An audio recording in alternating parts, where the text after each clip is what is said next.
Hey everyone, my name is Ben Chaish, and on this channel, we usually spend a lot of time talking about all of the different gear and what it can do and showing images of, what I make with those pieces of gear. But one of the steps that is pretty crucial to many of us is the actual editing part. Oftentimes, most of us spend more time in front of the computer than behind a camera.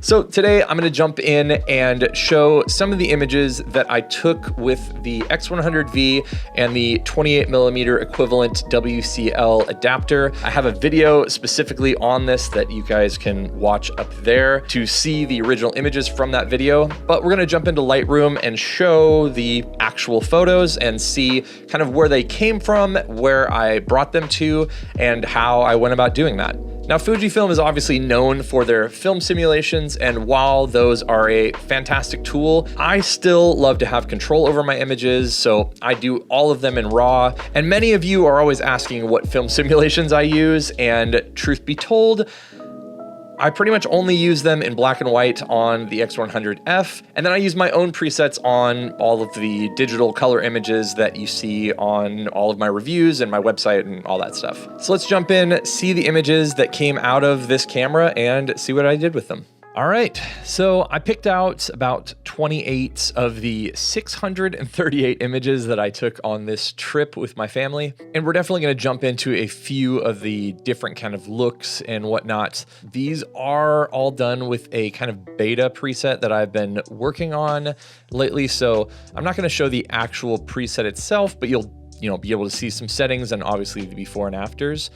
And since we are going from the very beginning, we will start with this one of my wife and son, and it looks good, right? But what happens, and something you may not know, is that was the before. This is the after. I was shocked by how much this photo was able to be recovered.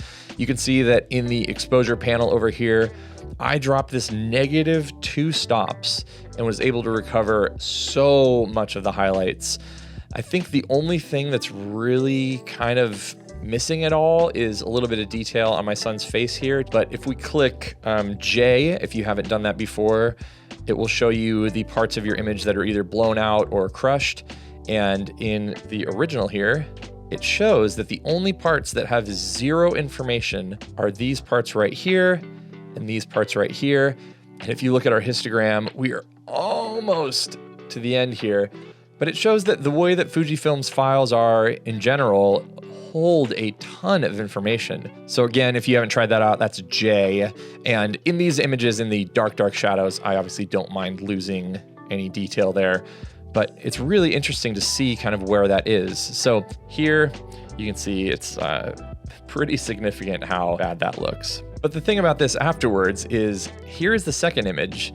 And if you look at the two, there really isn't a big difference. But if you look over here in our little develop panel, you'll see that this one is at -2 and this one is at 0 because it was pretty properly exposed. So it's pretty wild how much information there is here.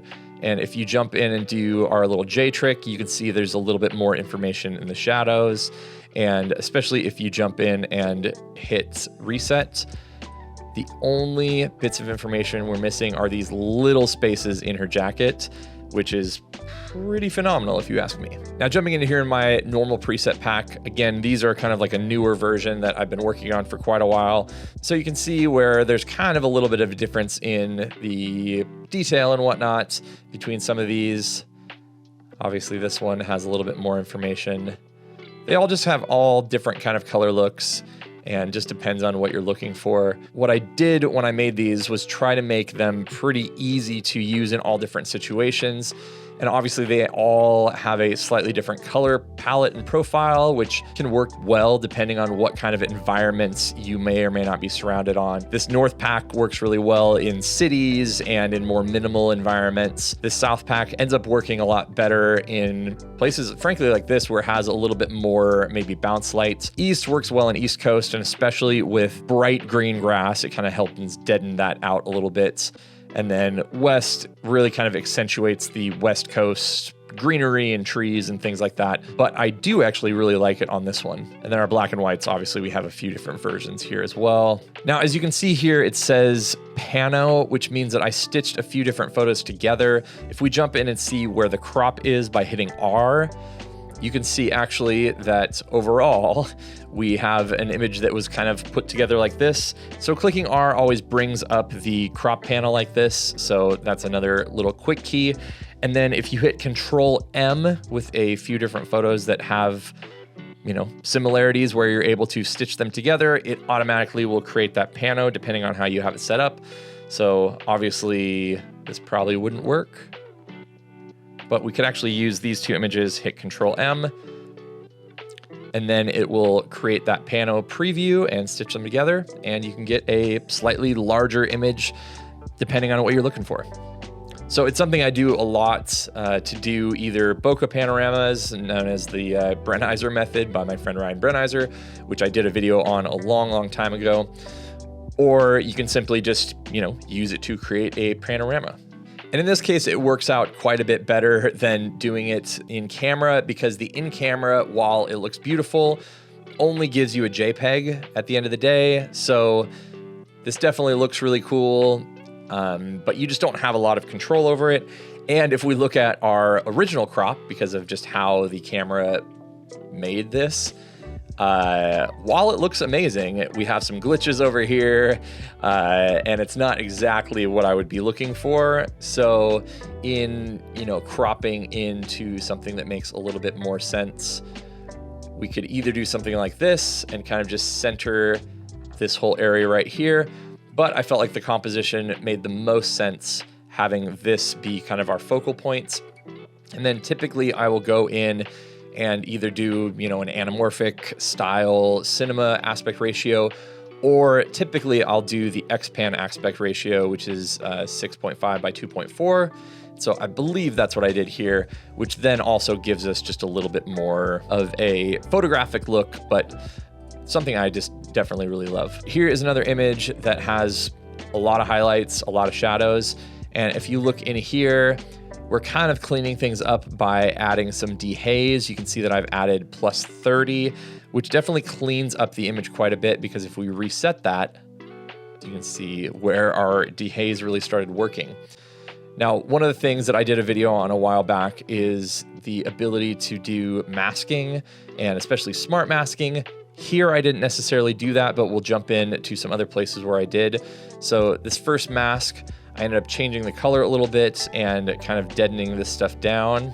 And then here in this area, we brightened the exposure and then added some dehaze to basically add some contrast into that, because it looked really flat, which could look cool. But since this area was in shadow and some of these areas were in the sunlight, the contrast between the two just wasn't working for me well enough. So I wanted to sort of just add this in here to add a little bit more contrast and then direct your view more into the center instead of some of the darker areas with more contrast. And while we're here, I want to take a quick minute to thank Anker for supporting today's video.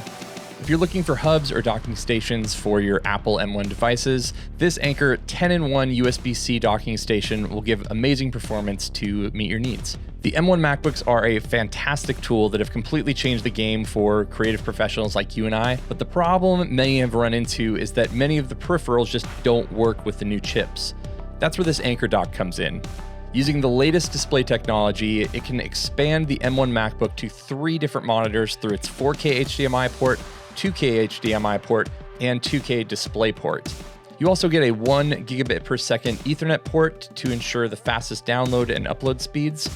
On the front, you have easy access to an aux port for audio, a USB 3.1 USB-C port with 30 watts of power delivery for charging things like an iPad or an iPhone, as well as a USB 3.1 USB-A port, and 2 USB 2.0 ports for connecting things like a keyboard. This all connects through a single cable that also provides up to 100 watts of charging for your MacBook, so it's always charged up when you're ready to take it on the go. So if you want to turn your M1 MacBook into a desktop powerhouse, check the links in the description down below to see if the Anker 10-in-1 dock for M1 MacBooks is right for your setup. Now here's an image where, again, we're kind of messing around with where things are and how we're cropping things. So if you promise not to tell anybody, I'll tell you a little secret about this. So we cropped it to the X-Pan crop. We obviously did some just general color grading and made things a little bit more interesting here in those terms. But one of the things that you can tell is the spacing of the moon. So here we have it pretty much directly in the middle, but when I took the photo, the moon was off-centered. And one of the ways that I did that was simply by using the spot removal tool. So what I did was I took a spot over here, let's say, and then I went to where the moon was, and then I used the moon to replace that as kind of where it needed to be. So, you know, if you want to use, make something look like Tatooine or something, that's kind of how I have moved the moon over or moved it around in different places at times to make an image work a little bit better for me. I know it's cheating, but that's what I've done. I think this either works really well in the center here, or if you wanted to put it over here or something to kind of give your image an offset and a little bit of movement, I think that that kind of thing would work really well. Now, what I could have done was walked to a different area or whatever to make those differences in perspective make sense. But my problem was I was right by a river, so I had missed the spot originally where the moon was right here. And by the time I had moved over, the moon had moved. Ended up being that I couldn't move to the spot I wanted to, so in post just decided to move the moon where I want it to be. Now, something that's a bit of a creative trick of sorts that I've used in the past is, especially on Fujifilm cameras, I will use a film simulation even when I'm shooting in JPEG, and I will basically only be looking at light because my preview in the viewfinder was black and white. So when I came back to edit the images, I remembered, seeing this in real life, but then also seeing this through the viewfinder. And I really, really loved the just stark black and white contrast and how the light was hitting these. So I decided to make a few of these black and white, which I think ended up looking really, really cool. I really love how the light's hitting over here and over here. And I don't think I would have ever turned these black and white had I not seen them in the viewfinder that way. So while you could definitely make something like this look really cool in, adding some contrast and exposure and doing some things in that way, especially if we go in here and kind of change how our green tones are sitting. That being said, I just loved the simplicity of the black and whites. Felt very Ansel Adams-y in a way. Now here's another one where we are adding a panorama. So if we're jumping into our picture here, we can see that this is how the scene ended up getting rendered through all this stuff. Definitely took me a while to figure out how I wanted to crop it.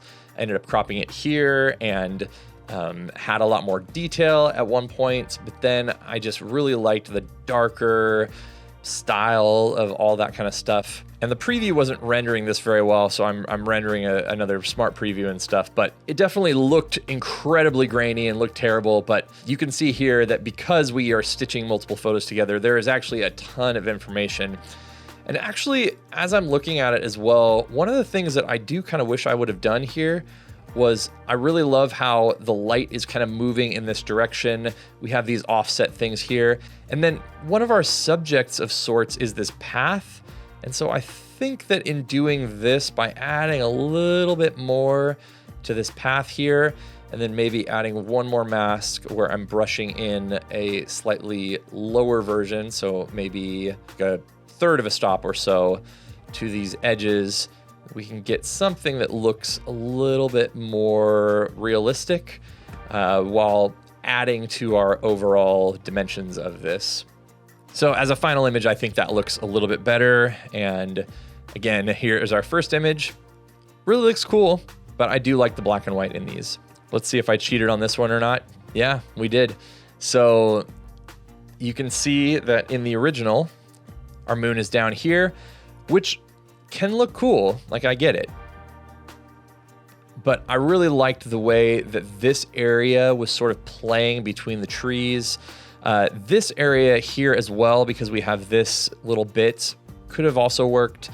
But there was just something about this area where it felt a little bit more like the moon should be there. So a little bit of movement, and there we go. One of the things that's also a little bit interesting about this is the blue tones. I don't typically like my blues to have a slight greenish look here. There was something about when I moved it back to a kind of standard blue that felt a little bit too clinical, and I kind of liked that slight blue shift. It reminded me of Kodak Gold in a way, these images. And I believe these were right after Kodak Gold got launched in 120. So it's probably what I was sort of thinking there. Here's another image where we have a vast discrepancy between light and dark with these dark trees and whatnot in the corner. Then we have a spot that's almost blown out in the corner here. So if we reset and check our histogram, we're super close to being blown out, but you can see up in the corner here that our ultimate whites and kind of highlight area still has information. And if we click on J back and forth to kind of see where we're at, we can see that there's only a couple spots here that are lacking information. So it's pretty easy to go in, and what I did was basically just pasted another setting from another one. And I feel like some people would actually like this one more than my final setting. Oftentimes I will just click auto to see what the software wants to do. It definitely brought the saturation down quite a bit, which made me bring the saturation back up. We messed with exposure by bringing things up a little bit, decided that was too much, took a tiny bit of contrast away. Then I realized I wanted the exposure back up again. We shifted our blues and aquas, and boom. For our final kind of image here, I had a few questions about this, specifically the sun and the rays that are going on here. So we can look here and see that this was taken at 1/250th of a second at f8, ISO 400, which is why we're getting kind of those sun stars and the fact that the sun's just kind of peeking out from behind there. The cool thing about this though is I would think that in going through here, I would need to be doing a lot of work. You can definitely see I underexposed quite a bit more than some other places, but there is just so much information in these raw files where you can see this mountain out in the distance. Another thing here that's pretty interesting in my opinion is just how much all of these little settings here can do. Obviously, a lot of people kind of live in that area, but when I'm building presets, I'm often jumping into the tone curve and the HSL and things and doing a lot of the heavy lifting there. But here we are basically with just a tone curve and just HSL, and we can see where I'm just gonna go backwards here. So we add saturation.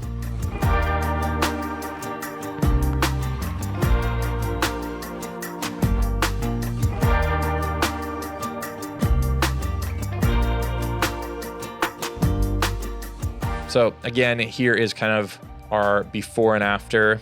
We can do a little split view here to see the difference. The main thing just going though, especially in a very dynamic scene, I know that I don't want to blow my highlights, so I'm going to make sure that I have information in the shadows, but there's typically a lot more information in a raw file down in the shadows than there is in the highlights. So making sure you are exposing for the highlights, any highlight you want information for in a scene, and kind of balancing out where the maximum amount of dynamic range would be for you in that end result photo. And here's what it looks like.